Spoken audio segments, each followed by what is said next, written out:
¿Por qué la gente de nosotros hoy está como loca, deprimida, triste, asesinos en serie, maldad? Y pareciera que la maldad está llegando a unos extremos que casi que nosotros no podemos entender y pareciera que no vamos a poder detener. Y de verdad no vamos a poder detener, porque el único que puede parar esto es el señorío de Jesús en la vida de las personas. Amén. Por lo tanto, hermanos, el primer nivel del señorío de Jesús es un señorío cósmico.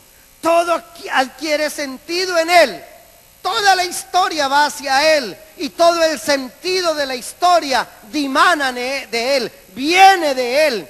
Todo confluye hacia Él y todo viene de Él. Todo fue creado por Él. Es decir, todo tiene sentido en Él y todo fue creado para Él.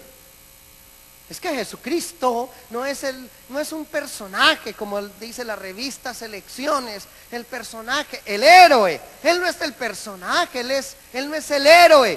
Él es el Señor y único Señor, y no hay otro fuera de Él. Un señorío cósmico.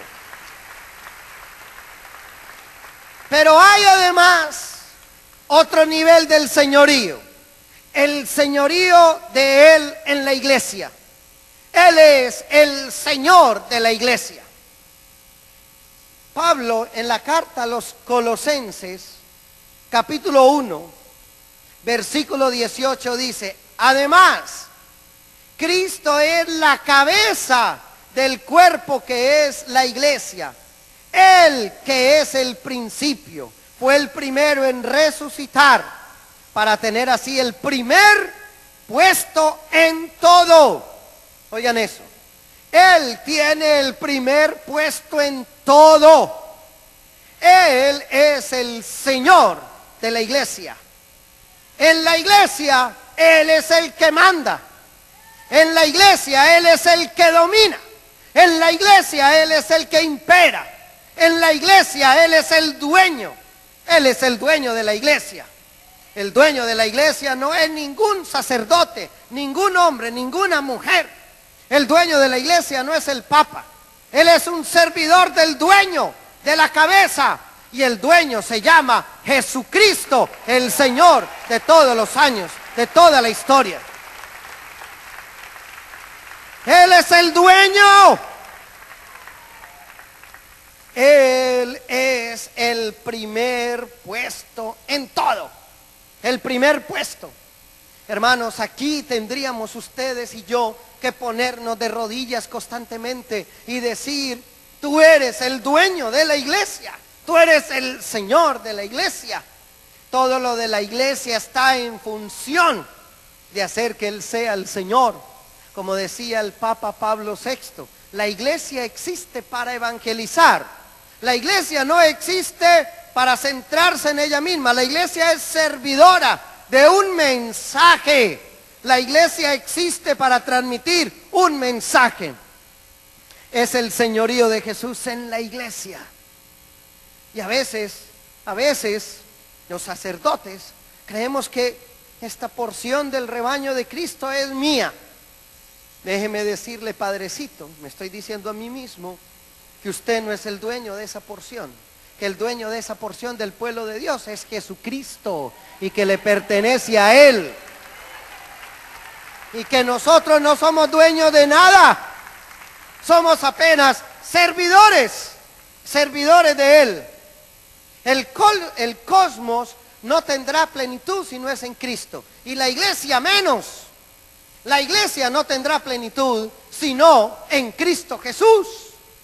Si se vuelve servidora de Él, si deja que Él sea el Señor, es decir, si yo someto las decisiones todas a su dominio, a su imperio, a sus indicaciones, Él es el Señor de la iglesia. Es el segundo nivel.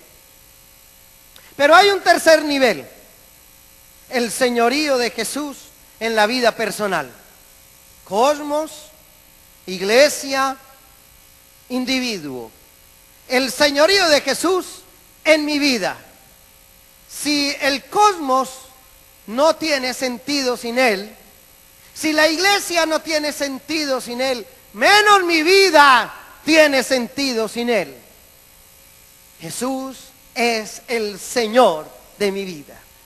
¿Y qué quiere decir que Jesús es el Señor de mi vida? Significa que yo no me domino, que yo no me mando. Ustedes lo saben, lo hemos hablado mucho en la renovación carismática. Jesús, Señor de mi vida, quiere decir que Él inspira mis palabras, mis pensamientos, mi ser entero, mi vida toda, que Él tiene dominio sobre todo lo mío. La carta de San Pablo a los Romanos, capítulo 12, versículos 1 y 2, dice lo siguiente. Romanos 12, 1 y 2. Es un texto que a mí he predicado mucho sobre este texto en los últimos meses. Es que me impacta, dice Pablo.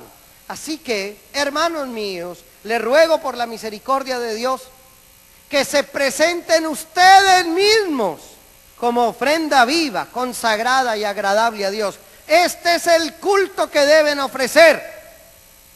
Dios no necesita objetos suyos.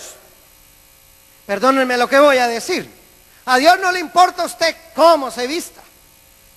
A Dios no le importa si usted va a este lugar en peregrinación o no. Eso no le importa a Dios. Dios no quiere sus viajes. Dios no quiere su ropa.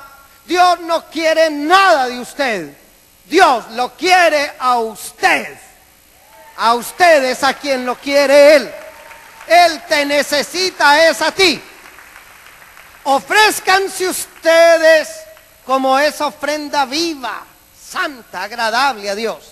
Y termina en Romanos 12:2 diciendo esto San Pablo.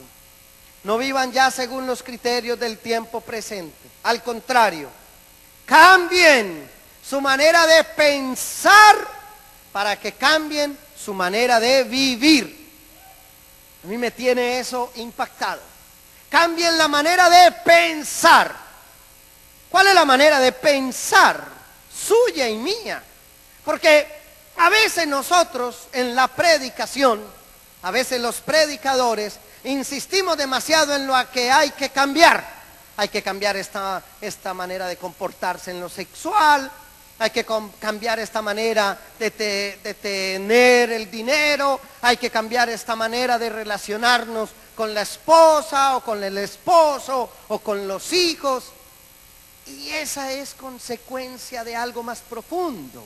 Lo más profundo es, hay que cambiar la manera de pensar. Hay que cambiar la manera de ¿qué? Pensar.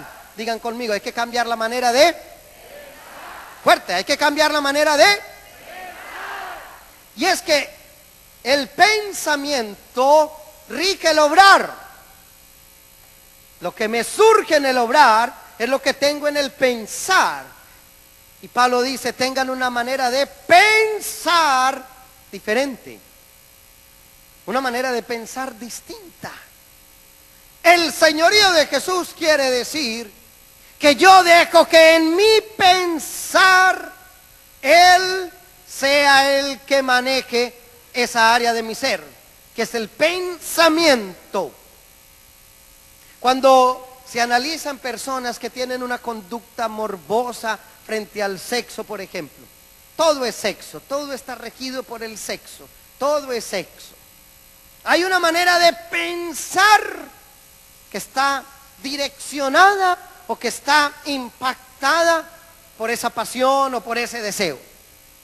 Pero si mi pensar es un pensar tocado por Cristo, dominado por Cristo, las cosas son muy distintas. Cambia el comportamiento porque cambia la manera de pensar.